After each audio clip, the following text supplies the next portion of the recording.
Hoy nos toca escuchar al grupo de evolución de sistemas binarios interactuantes. Nos va a hablar Omar, todos lo conocen, sobre la casa, el investigador, que trabaja con Alejandra De Vito y una serie de becarios, ¿no?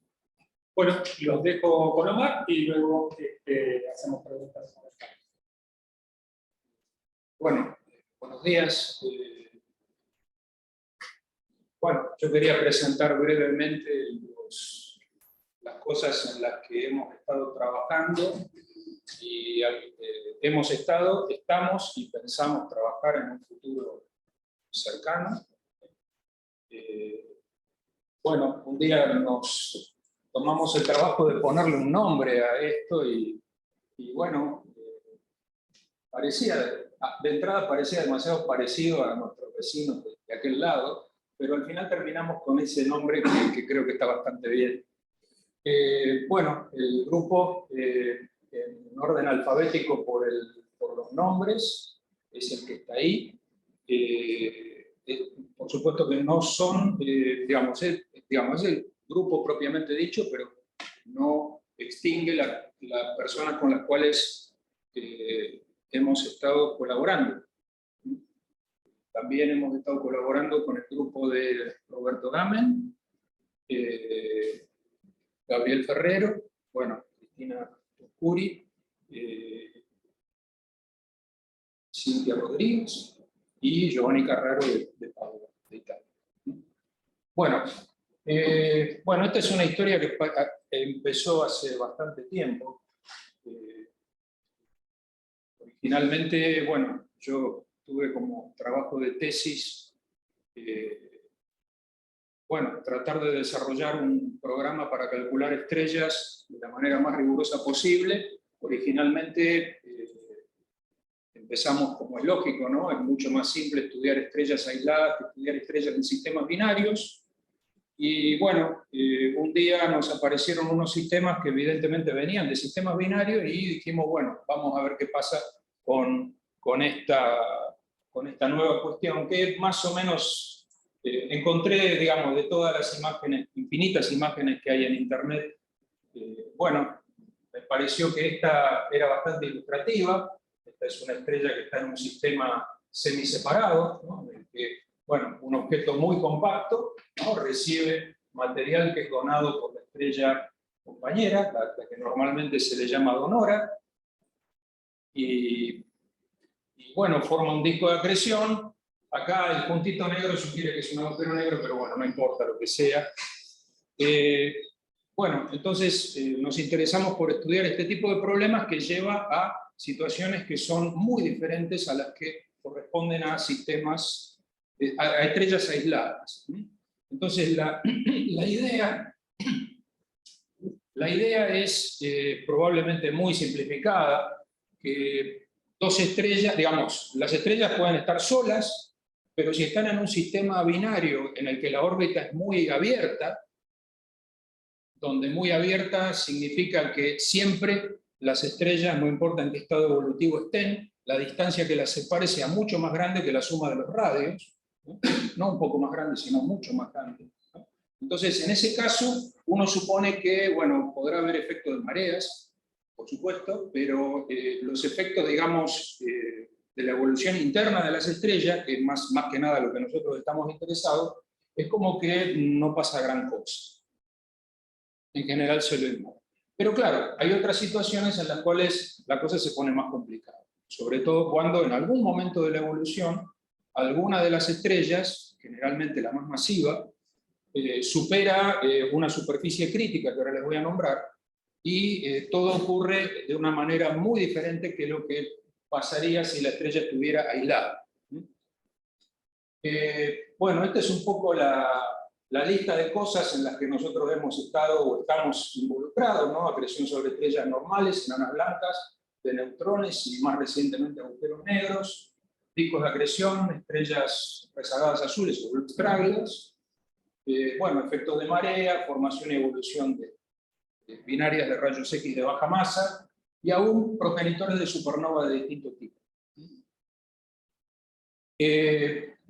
Bueno, entonces, ¿de qué se trata todo esto? Bueno, básicamente lo que se trata es de resolver esas ecuaciones de la manera lo más rigurosa posible, de manera que los resultados que uno encuentre, uno tenga alguna esperanza más o menos seria de que si uno se toma el trabajo, siempre yo creí que mucho más difícil que este, de observar, hacer buenas observaciones, bajarlas a nuestro mundo y después comparar con lo que sale de acá, que uno tenga alguna esperanza de que las cosas más o menos se lleven bien, digamos. Bueno, entonces, en todo este tiempo tan difícil que uno ha vivido con la pandemia y demás, uno siempre pensaba, digo, qué bueno sería que el bichito este que ha sido tal pesadilla, ¿no?, uno pudiera predecirlo con ecuación, ¿no? Y entonces, a veces yo muchas veces he dicho y muchas veces he recibido miradas de que uno está un poquito, no tiene los patos en fila, de decir, no, lo que nosotros estudiamos es tan simple que lo podemos poner en ecuaciones, resolverlas y entender todo. Y entonces cuando la gente piensa que bueno, que las matemáticas son inabordables para muchas personas, piensa que uno está divagando, pero la realidad es, estoy convencido que es esa. Esto, digamos, es algo que se puede hacer, sin embargo, como seguramente varios de ustedes ya sabrán, bueno, no se trata de un problema trivial. Las ecuaciones de la evolución estelar en variable lagrangiana, o sea, cuando nosotros definimos la grilla en función de los elementos de masa, y entonces eso está fijo en todo momento, se le llama variable lagrangiana, y uno piensa que está en simetría esférica, en 1D, porque entonces cualquier efecto que rompa esa simetría, uno lo desprecia con la esperanza de no cometer un error demasiado grande. Entonces uno se encuentra con que tiene que resolver estas ecuaciones que, bueno, fíjense, las variables son el radio, la presión, la luminosidad, la temperatura, pero estas ecuaciones son espantosamente alineales, aún con lo que se ve acá. Por ejemplo, acá el radio está a la cuarta. Bueno, la temperatura está acá adentro a una potencia alta, pero es mucho peor todavía porque tanto las cantidades que describen la física del problema como la cantidad de energía liberada por reacciones nucleares por gramo y por segundo, o la pérdida por neutrinos, son formas que son muy alineales, o la opacidad de Rosen, que está metida en este gradiente. Entonces, el problema es bien complicado. Aparte, nosotros tenemos que resolver la evolución de las abundancias químicas para el objeto en todo momento y en todas las capas que uno considera. Bueno, entonces, de los diversos métodos que hay para resolver esto ha sido un problema muy importante, digamos, más o menos para la época, un poco antes de que yo viniera al mundo, y en aquella época se habían encontrado que había métodos numéricos que no eran los más inmediatos que uno podía pensar y no eran capaces de hacer que la estrella fuera descrita correctamente más allá del final de la quema de hidrógeno en el centro, o sea, en la secuencia principal. Bueno, poco después se encontró que, bueno, Louis Henjay encontró que, bueno, que la manera correcta de hacer esto era con diferencias finitas completamente implícitas, y entonces uno podía calcular la evolución estelar con escalas de tiempo mucho más largas, que lo que permite los métodos hidrodinámicos normales, tipo el método, digamos, los métodos explícitos que están sujetos a la condición de Courant, que si uno, digamos, tiene un paso de tiempo más grande que lo que tarda el sonido en atravesar la capa más finita de todo el modelo, para hacerlo simple, la solución numérica se destruye, ¿no? Y entonces uno tendría que, para calcular la evolución de una estrella, digamos, durante todo el tiempo, hacer miles de millones de modelos, lo cual es absolutamente imposible. Es y será imposible, pero con el método de Henjay todo funciona muy bien, aún teniendo en cuenta que, bueno, las ecuaciones a veces se ponen realmente difíciles, ¿no? Entonces, el sistema de ecuaciones se puede escribir como ecuaciones en diferencias. yo no puedo entrar en mucho detalle en todo esto, ¿no? Pero básicamente lo que uno tiene es que tiene que invertir una gran matriz que tiene bloques de 8×4, excepto en los bordes, ¿no? Y entonces, si uno tiene muchas capas, la inmensa mayoría de los elementos de la matriz son nulos. Entonces, esta es una matriz de la que normalmente se le llama esparcidas, con la diferencia de que tienen un esquema preestablecido por cómo uno escribe las ecuaciones. Gracias a eso es que se ha podido resolver este problema aún a principios de la década del 60, cuando las máquinas empezaron a poder ser capaces de hacer todo esto. Claro que en muy pocos lugares del mundo en los cuales los presupuestos se contaban en decenas de millones de dólares. Afortunadamente hoy en día uno puede hacer esto con cualquiera de estas máquinas. Gracias a eso es que nosotros podemos trabajar en este problema, si no sería totalmente imposible. Bueno, esta matriz, si uno está en sistemas binarios, como voy a hablar después, resulta que uno puede poner la masa como otra variable en las ecuaciones, aparte de las variables que, digamos, luminosidad, presión, radio y temperatura en cada capa, sino la masa global de la estrella, y al hacer eso, uno se encuentra con que la primera columna, porque uno lo definió así, la primera columna de la matriz, de la corrección para la masa o para la transferencia de masa, pasa a ser distinta de cero, entonces uno tiene que generalizar un poco la matriz, pero aparece un método implícito que, bueno, que hemos desarrollado hace ya un tiempo y que, bueno, es con el que hemos trabajado siempre. Bueno, entonces, si la estrella es aislada, pasaba un poco eso que yo decía recién. Ahora, si está en un sistema binario, resulta que la cosa se pone mucho más complicada y a la vez jugosa. Supongamos que nosotros tenemos que las estrellas, como generalmente ocurre, tienen la distribución de masa muy concentrada hacia el centro. Por ejemplo, en el caso de las estrellas de secuencia principal, uno puede decir, o sea, cuando están quemando hidrógeno en el centro, no sé si hay chicos muy chicos, más. La densidad en el centro de la estrella es decenas de veces más grande que la densidad promedio, entonces pensar que está todo concentrado no es una mala aproximación, y cuando la evolución sigue para adelante, eso es todavía más marcado. Entonces, bueno, podemos suponer que las dos estrellas son a los efectos del potencial gravitatorio, que son masas puntuales, y consideramos que están en una órbita circular, y que siempre podemos aproximar eso, y entonces en ese caso el potencial gravitatorio está dado por el famoso problema restringido de los tres cuerpos de Lagrange. ¿Y cuál es la principal modificación que uno tiene? Bueno, acá estamos diciendo que las dos masas están en los puntos X1 y X2, que Q es el cociente de masas, y que, bueno, esas masas están sobre el eje X, ¿no? Así que las otras coordenadas son nulas. Esta es la distancia de un punto arbitrario a las dos masas.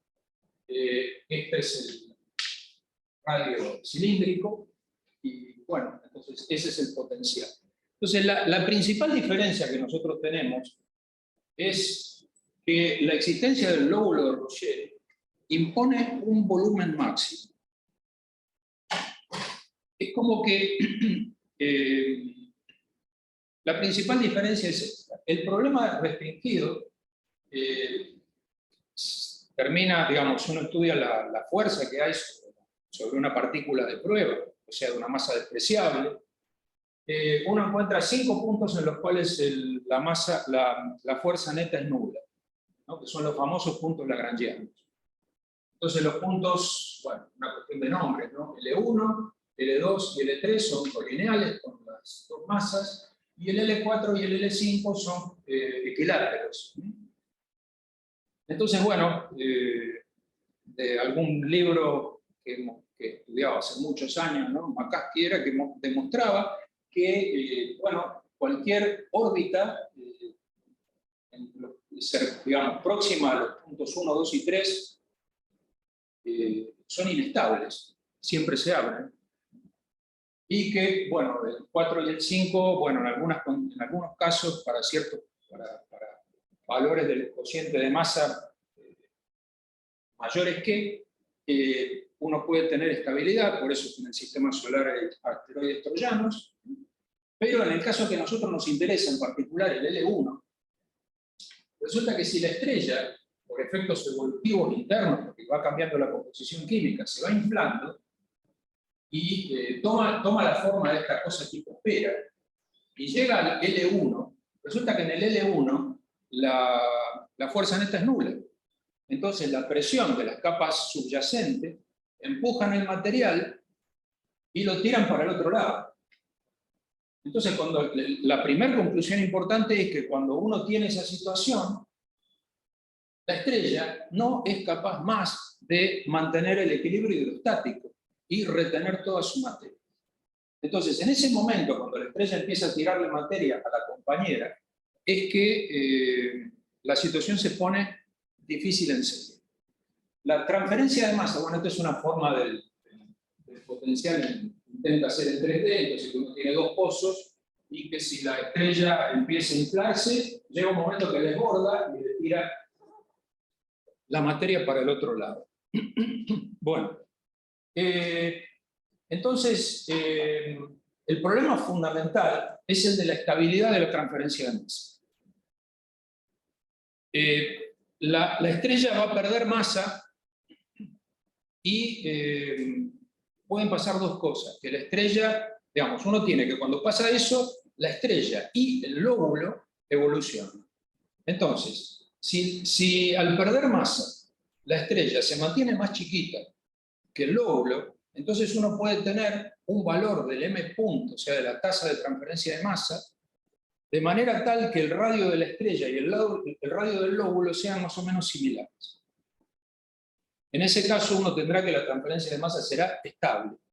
Eso está favorecido si uno tiene que la estrella que pierde masa no es mucho más masiva o es menos masiva que la otra estrella que está al lado, y si la envoltura es radiativa. Por el contrario, si la envoltura es convectiva o la estrella que pierde es mucho más masiva que la otra, resulta que esa solución no ocurre, y entonces la pérdida de masa se autoacelera y uno puede terminar estando en una situación de envoltura común, en la cual la estrella perdió un montón de masa, la otra estrella no tuvo tiempo de juntarla y se infló de vuelta, se infló por su lado, ¿no? Y entonces es como que esta estrella hace que la otra también se infle y uno termine teniendo que los dos lóbulos estén llenos, las estrellas entren en contacto. Y aún así uno podría seguir manteniendo, digamos, materia hasta que se formara una situación. Fíjense, el último punto al que yo puedo llegar sin que las dos estrellas tiren masa, llenando el L2, que se llenaría esta superficie. Pero si me paso de ahí, no hay manera. Ustedes se preguntarán, ¿hay estrellas que están en esa situación? Bueno, no importa si es por esto o no, pero sí hay binarias de contacto que son muy comunes, y que son, bueno, son estrellas muy queridas por los aficionados. Yo tengo un querido amigo que se toma la astronomía como si fuera profesional, ¿no? Aunque no lo es, y me dice un día, no, sí, la verdad que lo de las binarias de contacto está buenísimo. Bueno, yo por supuesto me enganché X. Y realmente, si son fáciles para observar, son solamente fáciles para eso. Calcularlas es lo peor que hay. Por supuesto que esa es la parte que yo intenté. O que nosotros intentamos. Bueno, entonces la cuestión es que cuando la estrella pierde masa, uno tiene una cosa muy importante que tener en cuenta, que es esta. La derivada respecto del tiempo de cualquiera de las cantidades que aparecen en las ecuaciones originales, que eran en particular estas, se toma a una masa constante, es una variable lagrangiana, es cuánto yo estoy intercambiando de calor en ese elemento de volumen. Cuando estoy intercambiando masa, resulta que yo tengo que tener en cuenta, con mucho cuidado, si mi variable transformada es esta, que es la masa fraccional, si cambia el m, resulta que tengo este término, que si no, no estaría.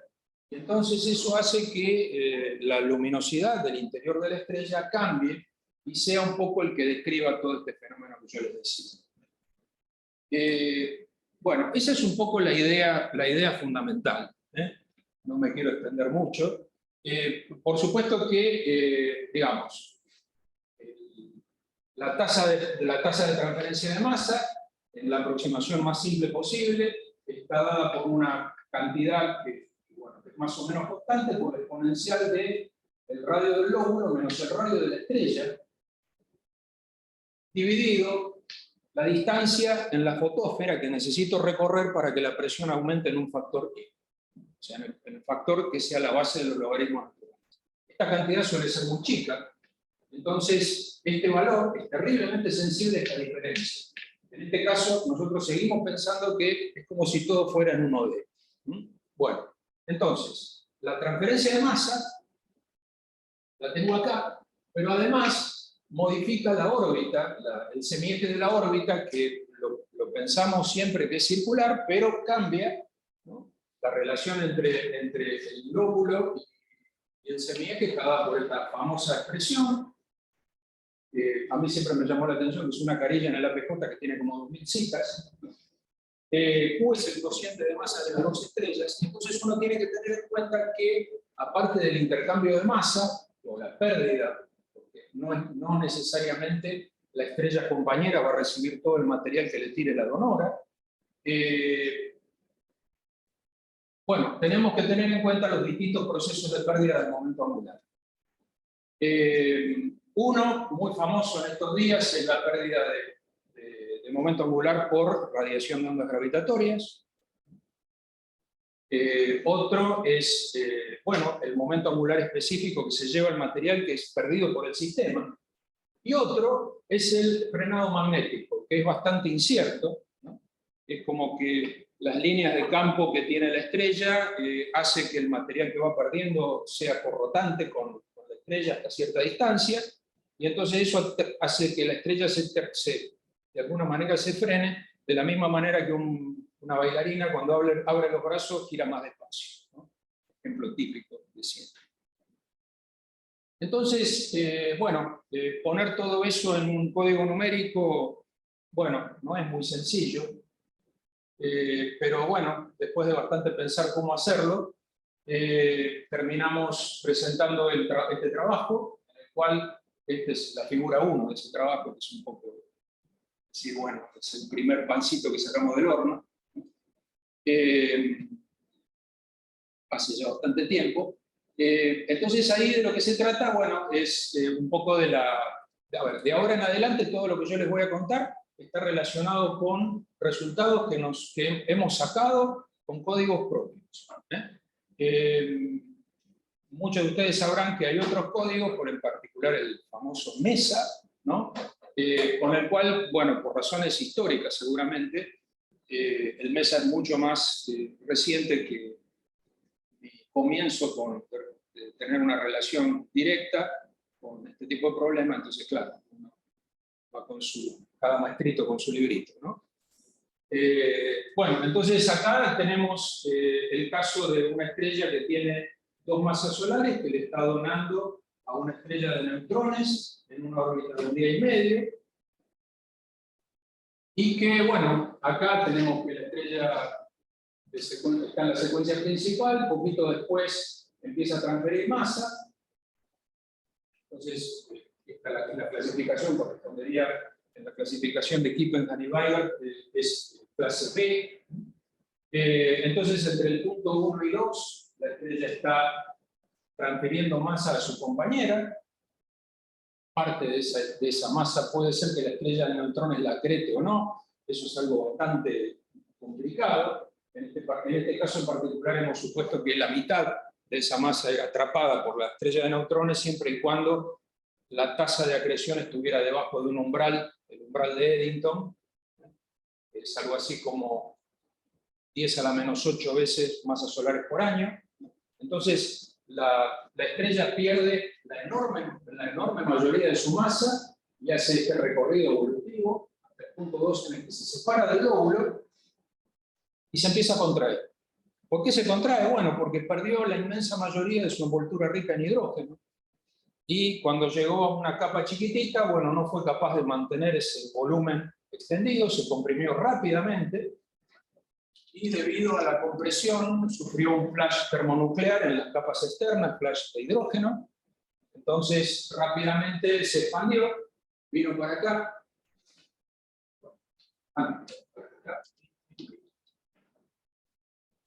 Y claro, 3. Y entonces, producto de ese flash termonuclear, volvió a llenar su lóbulo, a perder masa, pero claro, ahora la estrella tiene una estructura muy distinta, está mucho más comprimida, y entonces la transferencia de masa, como ya veremos en la que sigue, va a ser mucho más rápida. Bueno, entonces la estrella se vuelve a contraer, pierde un poquito de masa, se vuelve a contraer, vuelve a sufrir otro flash y al final termina con una enana blanca de helio. Bueno, esta es la transferencia de masa. Inicialmente acá nosotros tenemos una escala de 10 millones de años. Fíjense que tenemos una transferencia de masa de, bueno, algunos centésimos de masa solar por millón de años, por un tiempo prolongado. Esto sería la primera etapa de transferencia de masa, pero las otras, acá la escala es un siglo, ¿no? Entonces es muy rápido, y por más que la tasa de transferencia es más alta, es tan cortito que la cantidad de masa que transfiere es muy poca. Bueno, y esta es la evolución de la onda. Bueno, no me quiero pasar. ¿Cuánto tiempo? Bueno, si... al revés. Bueno, entonces, una de las cosas que intentamos estudiar era esto. Hasta ese momento, hasta estos cálculos que yo les mostré recién, ¿no? Uno lo que asumía era que la estrella de neutrones, cuando recibía la masa, no hacía gran cosa. Lo único que hacía era ganar masa y modificar el potencial que iba a sentir la estrella que estaba transfiriendo y modificar el tamaño del lóbulo. Pero a la estrella de neutrones le pasan más cosas.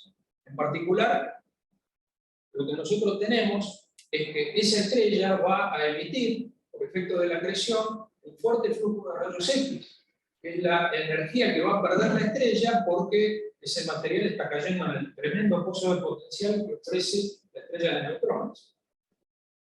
Entonces, en ese caso, tendría que haber puesto una figurita, me acabo de dar cuenta, lo que uno tiene es que una parte de la estrella donora, podríamos mirarlo en la primera, o sea, acá la estrella donora va a estar emitiendo rayos X, la acretora va a estar emitiendo rayos X y va a iluminar una parte de la estrella donora. Entonces, el efecto de esa irradiación es tremendo. Y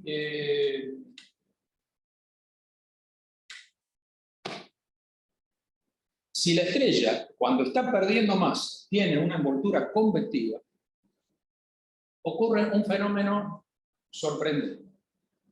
Resulta que esa zona que es irradiada por los rayos X que vienen de la estrella que está acretando, funciona como si fuera un aislante. La capa irradiada pierde la capacidad de ser atravesada por energía que viene del interior de la estrella y terminar siendo emitida al espacio interestelar. Entonces, la condición de borde externa, que generalmente uno siempre asumió que era L igual 4pi, o sea, esta integral, si esto es 1, es 4pi, claro, 4pi r cuadrado, la constante de Boltzmann, por Stefan Boltzmann, por la temperatura efectiva a la cuarta, un poco la definición. Bueno, en el caso límite en el que ese flujo incidente es muy extremo, resulta que toda la zona irradiada es como que se bloquea por completo.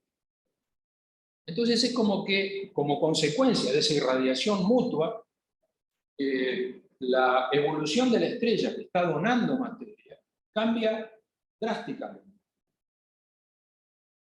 Entonces uno tiene cosas como esta.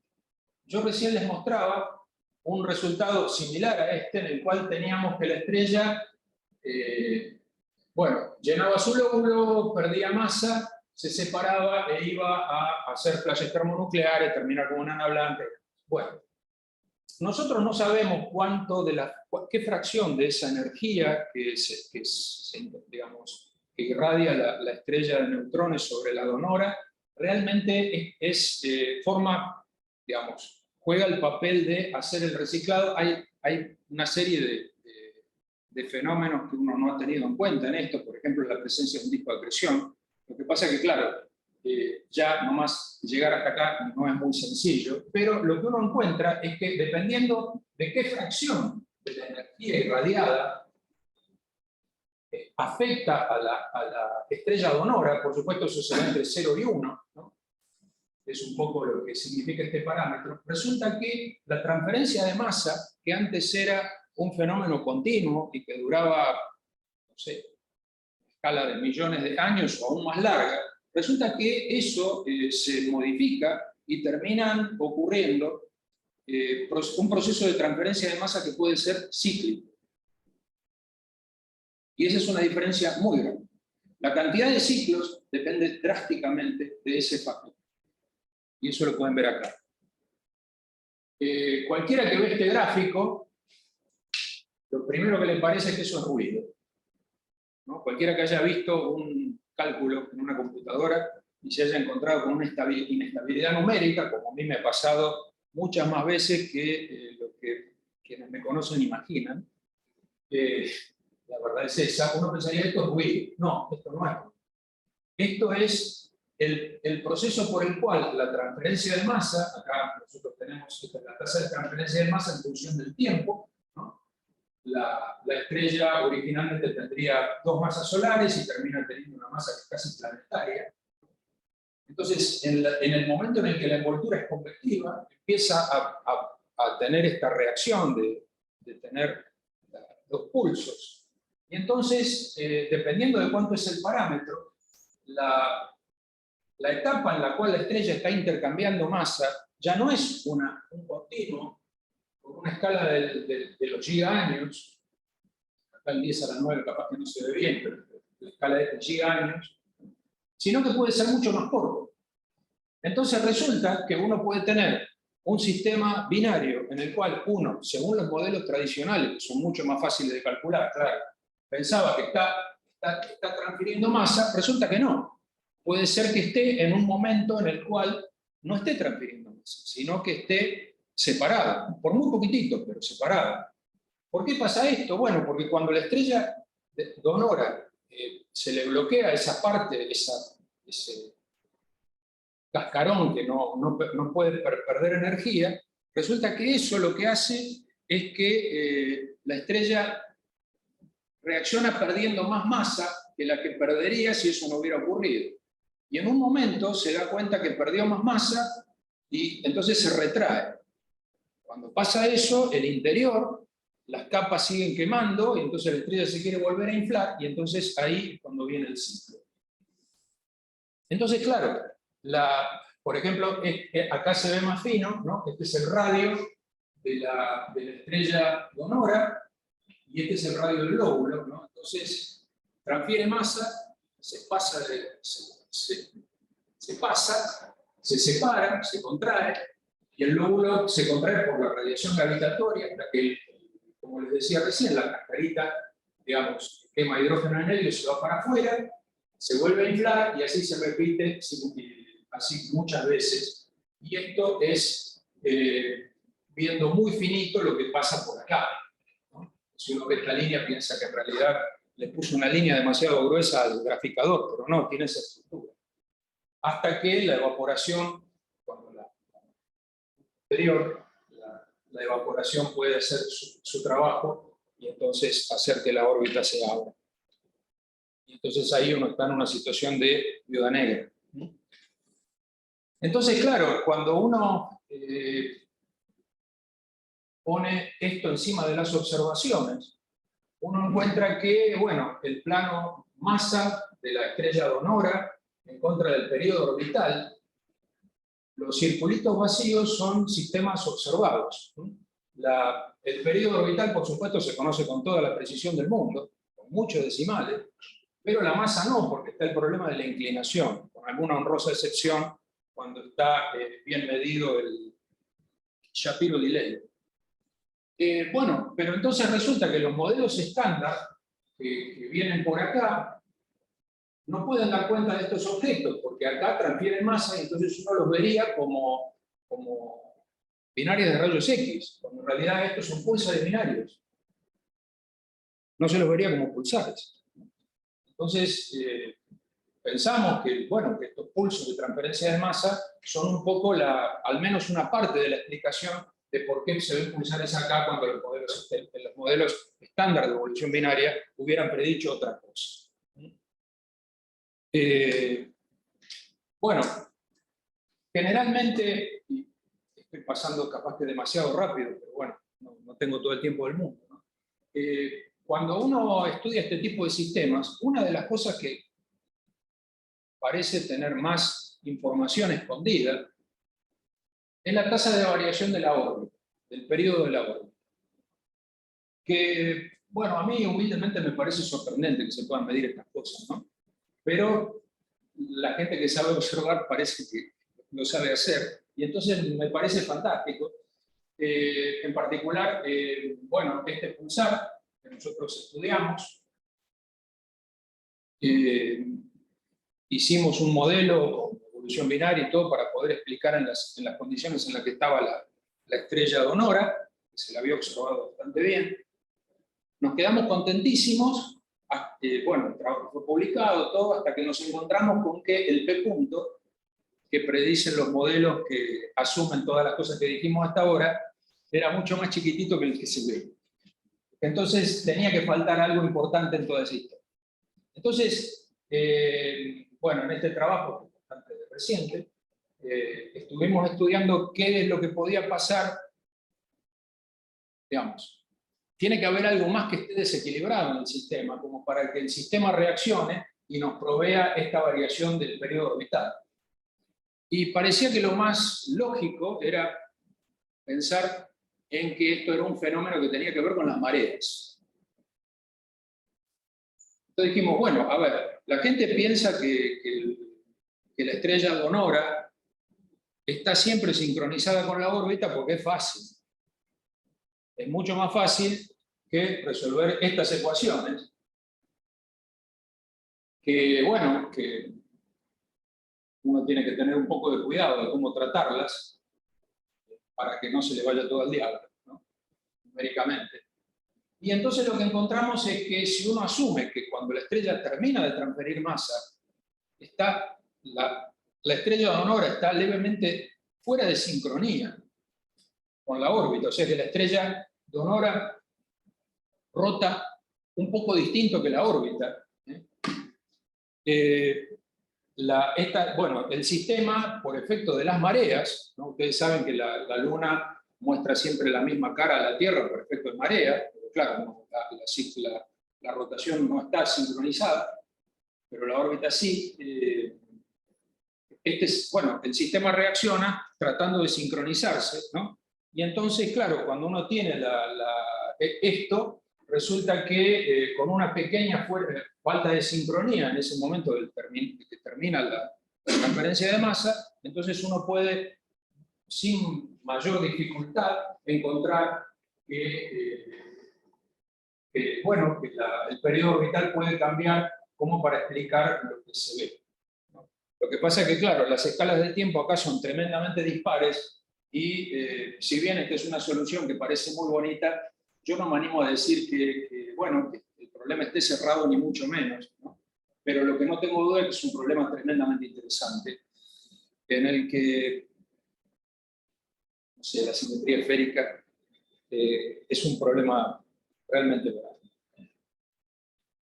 Bueno, también acá si nos vamos a masas mucho más altas, resulta que bueno, las estrellas, cuando son masivas, terminan explotando. Y hay veces que, por más que, digamos, si la estrella está sola, en general, cuando es muy masivo, uno dice, bueno, evoluciona, explota, y tiene un montón de hidrógeno en la superficie. Entonces lo que explota es una supergigante roja. Bueno, a veces no es tan así. Este es el caso de la supernova 2011 DH, que explotó con una supergigante amarilla. La estrella de Honora estaba en una temperatura efectiva y luminosidad correspondiente a este cuadradito.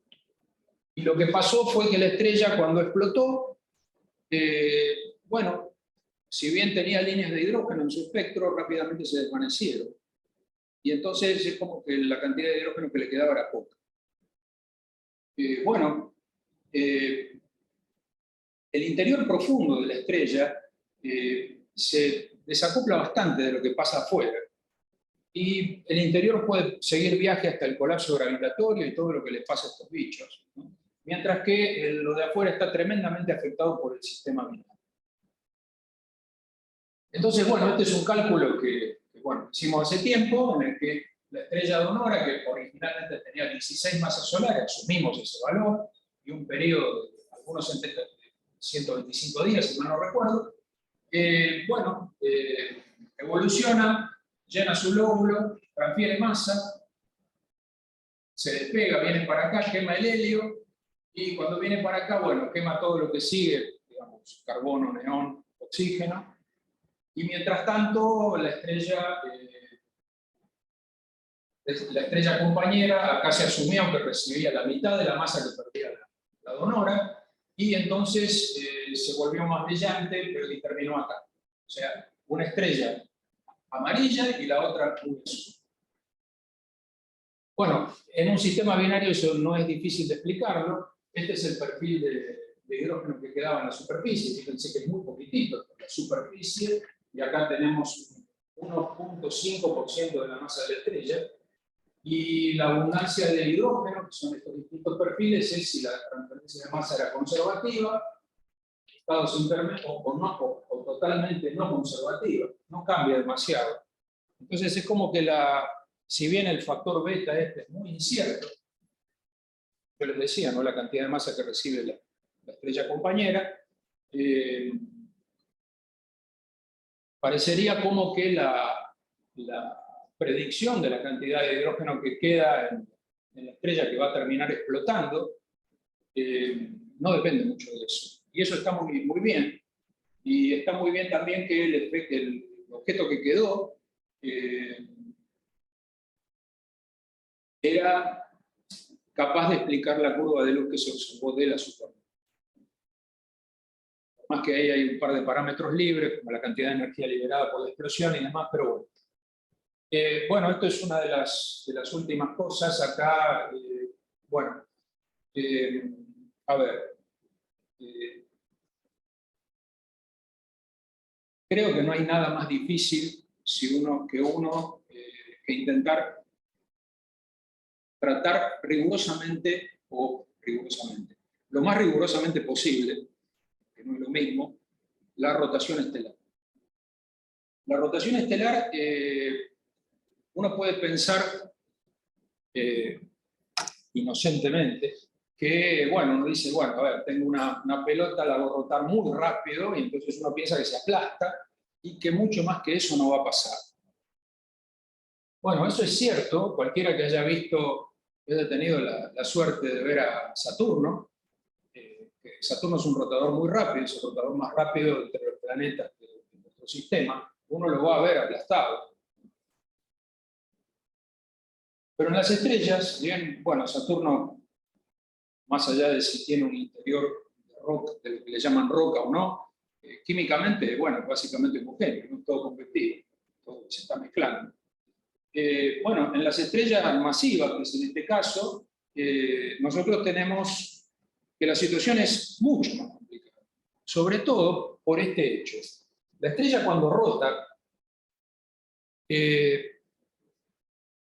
Si hay convección se mezcla muy rápido y ahí no hay mucha diferencia. Pero si no, si la cantidad de energía que se transfiere se hace por un campo radiativo, o sea, por transporte radiativo, lo que uno encuentra es que en esas zonas radiativas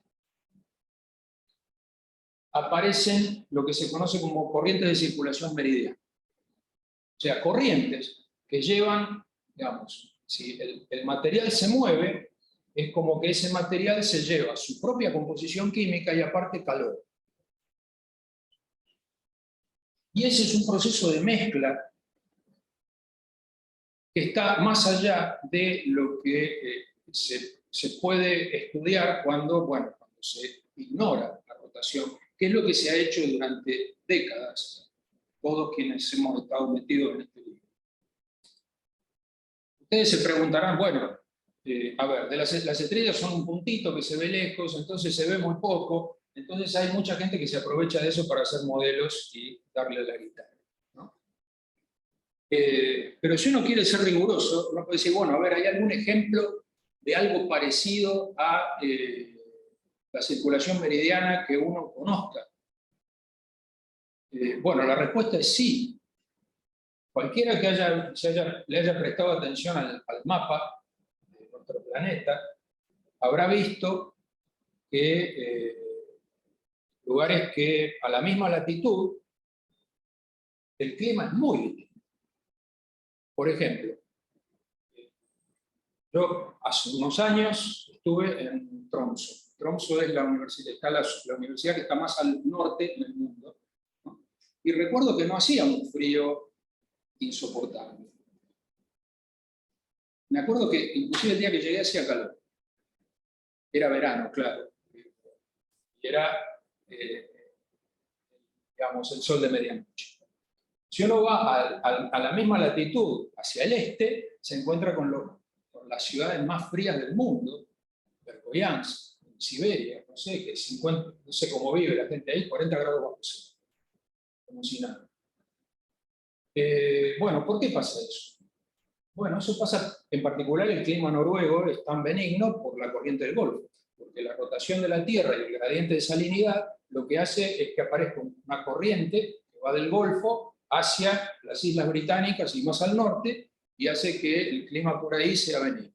Bueno, entonces, ¿qué es lo que pasa acá? Bueno, lo que pasa es que la estrella, cuando rota, se va mezclando, y acá también me falta una figura, discúlpenme, lo que pasa es más o menos esto, ¿no?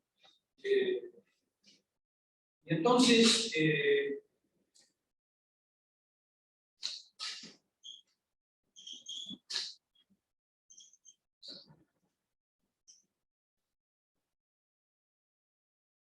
la estrella tiende a ser más homogénea químicamente. Y eso cambia mucho la evolución. Bueno, si yo contara cuánto tiempo yo personalmente he invertido en desarrollar el código para resolver estas ecuaciones y la cantidad de resultados que encontré con la rutina que escribí, bueno, me amargaría mucho, pero bueno, no importa eso. Estos son los primeros resultados, que es un trabajo de la primera autora es Cristina, en el que estudiamos un sistema binario masivo que, bueno, que si uno no tiene en cuenta la rotación, bueno, no puede explicar las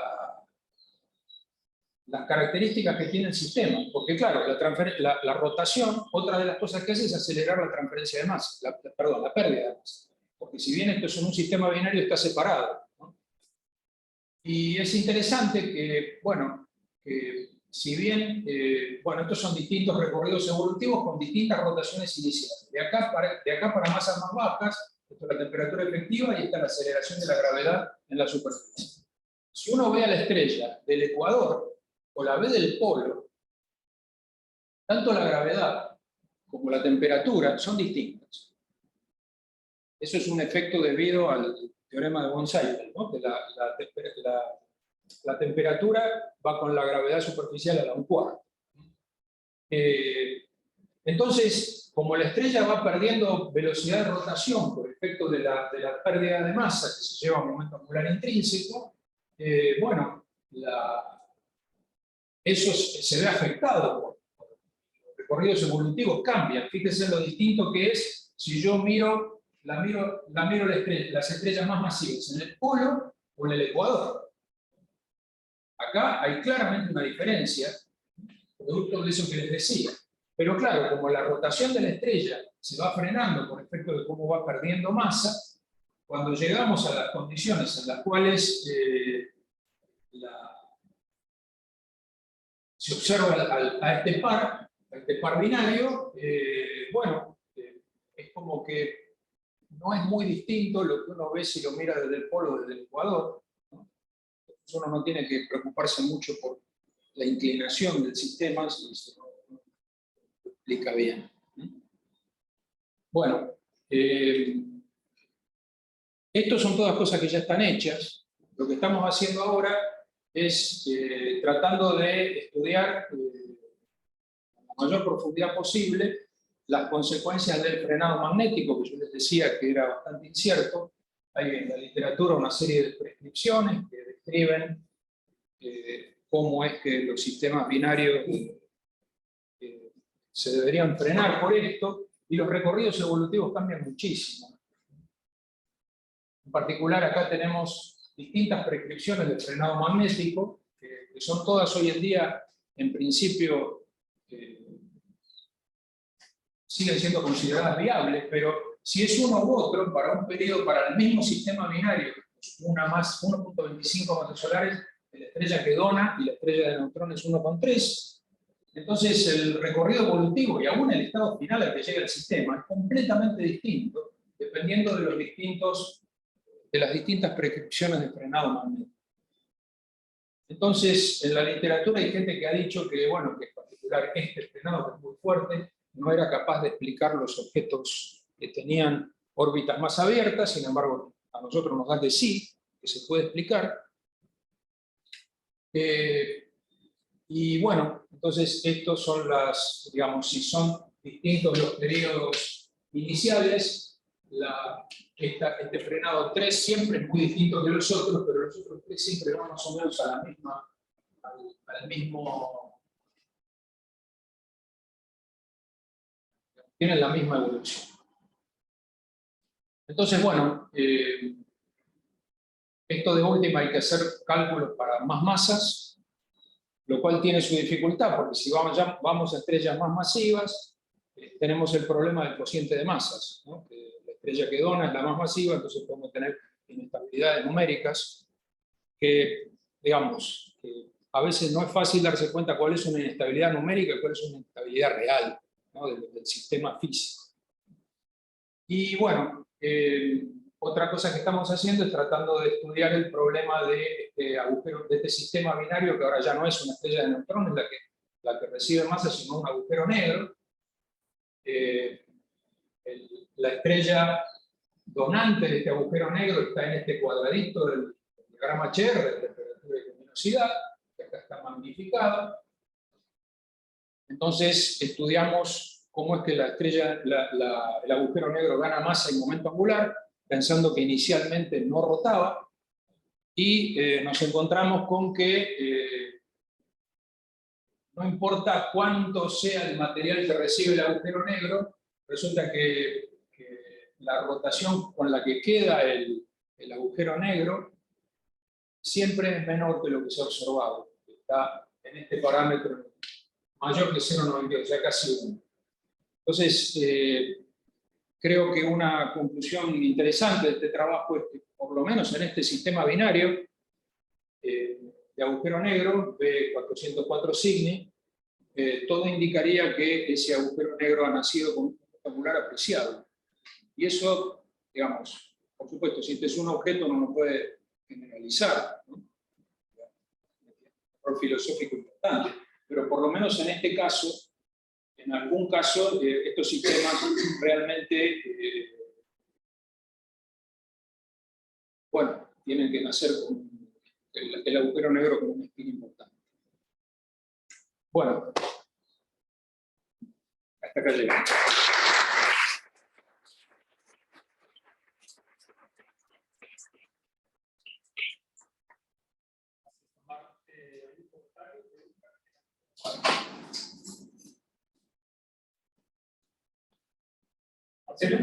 Hola, tengo una pregunta, ya que en un algoritmo mostramos la carga de masa y representa ciclos, ¿no?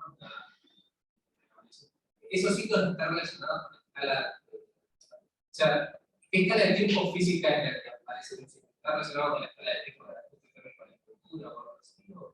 Sí, claro. ¿Es eso? Sí, sí. Sí, sí.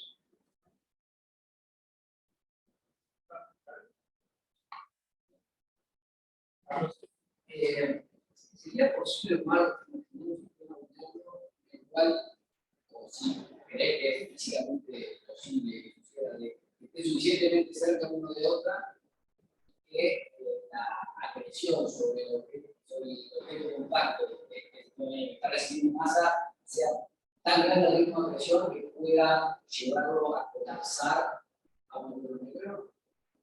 Sin duda. Eso tiene que ocurrir. A no ser que haya algún fenómeno que haya alguna cosa que es muy distinta que lo que uno está esperando, uno tendría que pensar que sí. Porque inclusive, si los sistemas binarios, los primeros que yo por ejemplo, esto.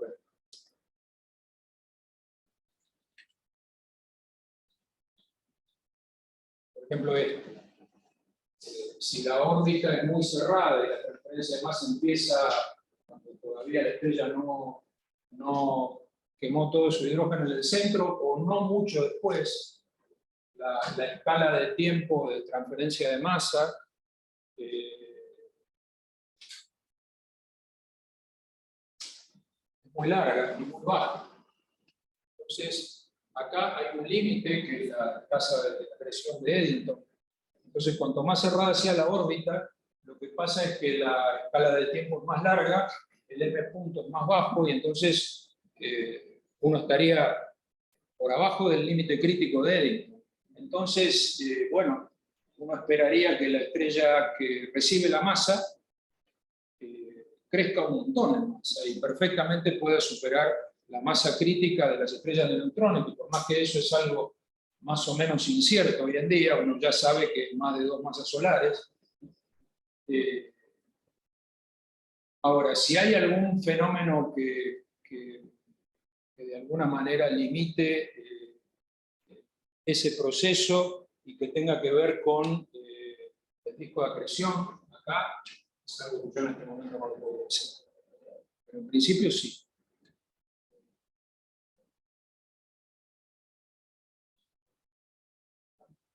¿La estrella de neutrones fue generada por una estrella masiva o en otro proceso que pueda generar estrellas de neutrones? Bueno, vos podés tener que una enana blanca sufra acreción y que colapse de una manera tranquila. Entonces tenés el colapso inducido por acreción.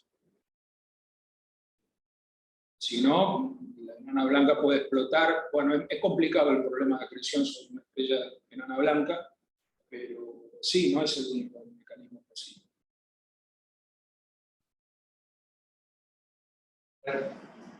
Estamos hablando sobre esto, pero ¿cómo distingues estas oscilaciones entre la física y la estabilidad? ¿Cómo sabes?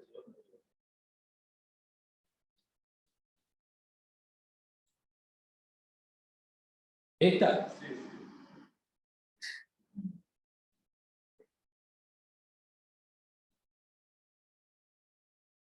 Bueno, si fuera numéricamente inestable, las correcciones aumentarían sin límite y uno no podría mantener una secuencia numérica convergente. comportamientos tipo zigzag, ¿no? Que uno va haciendo una corrección y va para un lado y hace el modelo que sigue y crece más y va para el otro, y hace otro y crece más y va para el otro, y así, ¿no? Es como un zigzag que se amplía indefinidamente. Y por sobre todas las cosas que la inestabilidad numérica va a tener un tiempo característico propio de cómo uno define el modelo. Si uno lo define con una distribución de capas o pone otra distribución de capas mucho más detallada, la inestabilidad, si es inestabilidad numérica, no va a ser la misma.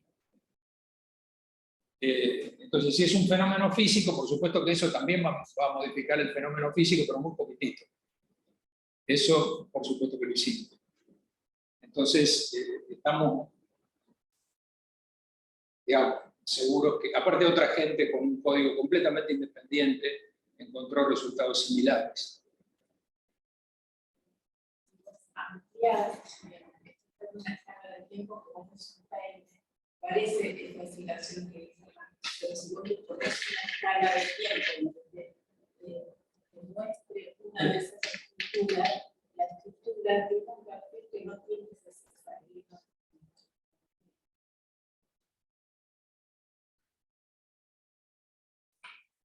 Seguramente esto, digamos, que esto se comporte así es consecuencia de que uno está considerando la transferencia de masa en forma autoconsistente con el modelo cuando uno va haciendo la simulación. Si uno lo hiciera, que uno calcula el modelo, calcula la estructura, de ahí saca el m punto, después con ese m punto saca el modelo que sigue y demás, seguro que es inestable numéricamente. Pero con este algoritmo que tenemos, no, afortunadamente no. ¿Alguna otra pregunta o comentario? Bueno, te agradecemos, Omar.